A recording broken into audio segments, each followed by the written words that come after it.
السلام علیکم ورحمۃ اللہ وبرکاتہ، والصلاۃ والسلام علیک یا سیدی یا رسول اللہ۔ اعوذ باللہ من الشیطان الرجیم، بسم اللہ الرحمن الرحیم۔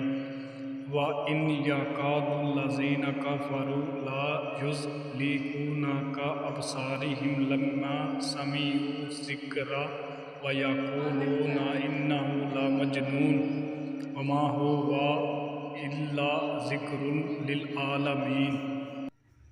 پیارے بھائی، یہ نظر بد کا وظیفہ ہے۔ جس کو نظر لگی ہو، بچہ ہو یا بڑا ہو، آپ نے یہ آیت سورۃ القلم کی 51-52 آیت نمبر ہے، 3 دفعہ یا 7 دفعہ یا 9 دفعہ پڑھ کر اس بچے کو یا مریض کو پھونک دے۔ انشاءاللہ جتنی بھی بری نظر ہوگی اتر جائے گی۔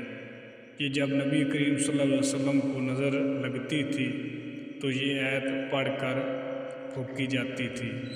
اس میں بہت شفا ہے۔ اگر کسی کو نظر لگی ہو تو یہ آیت پڑھ کر اس کو دم کرے، انشاءاللہ اللہ شفا دے گا۔